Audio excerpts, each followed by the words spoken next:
Welcome teachers. நம்ம YouTube சேனலில் எல்லாருமே என்ன சொல்லியிருந்தீங்க அப்படின்னா, சிலபஸ் வைஸாக கொஞ்சம் டாபிக் வைஸாக கவர் பண்ணுங்க அப்படின்னா கொஞ்சம் யூஸ்ஃபுல்லாக இருக்கும் அப்படின்ற மாதிரி சொல்லியிருந்தாங்க. அப்புறம் கொஞ்சம் பேர் சிலபஸ் என்னன்னு எங்களுக்கு முதல்ல கொஞ்சம் எக்ஸ்பிளைன் பண்ணுங்க அப்படின்னு சொல்லியிருந்தாங்க. ஸோ இன்றைக்கி சிலபஸ் என்னென்ன அப்படின்றத பார்ப்போம். நேற்றுலேருந்து நம்ம டிஆர்பிக்கு அப்ளை பண்ணலாம் அப்படின்னு சொல்லி கொடுத்துருக்காங்க. ஒரு சில கரெக்ஷன்ஸ் அதில் வந்திருக்கும். என்ன அப்படின்னா, பிஎஸ்சி முடிச்சுட்டு பிஎட் முடிச்சுட்டு எம்எஸ்சி போட்டிருந்தா அதை ஒரு சிலருக்கு அக்செப்ட் பண்ணியிருக்காது அப்ளை பண்ணும்போது.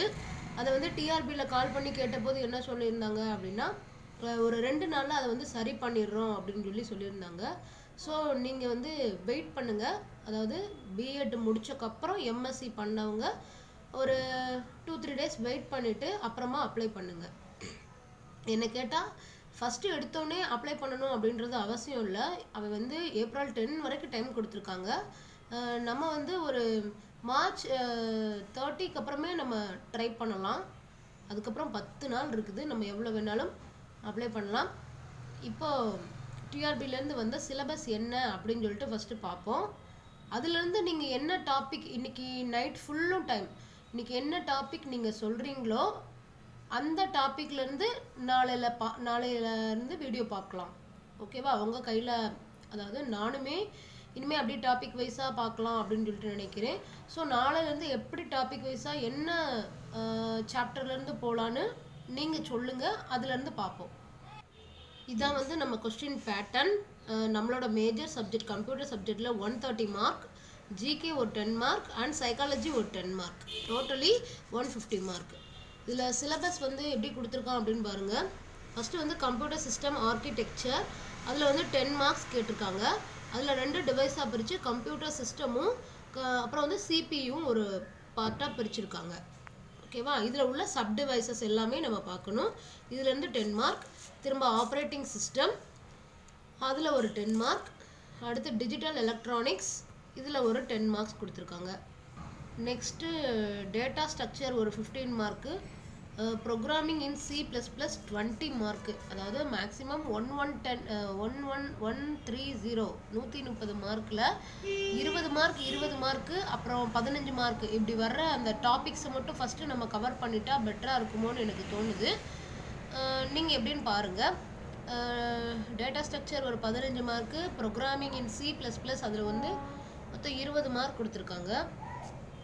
இந்த C++ல் 3 கேட்டகரி கொடுத்துருக்காங்க. என்னென்னா, ஃபஸ்ட்டு ஊப்ஸில் 1, அதுக்கப்புறம் திரும்ப இம்ப்ளிமெண்டேஷன் ஆஃப் ஊப்ஸு, ஓகே, அதுக்கப்புறம் டேட்டா, ஆமாம், கன்ஸ்ட்ரக்டர் அண்ட் டிஸ்ட்ரக்டர் இதெல்லாம் அது இம்ப்ளிமெண்டேஷனில் வந்துடும். 3வது பாயிண்டர். இது 3 டிவைஸாக கொடுத்துருக்காங்க.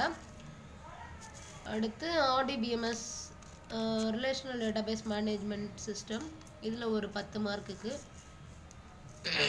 இதில் டிபிஎம்எஸும் ரிலேட்டட் டிபிஎம்எஸும் சேர்ந்து தான் கொடுத்துருக்காங்க. நெக்ஸ்ட்டு பிஸ்னஸ் கம்ப்யூட்டிங், அதில் ஒரு 15 மார்க்கு.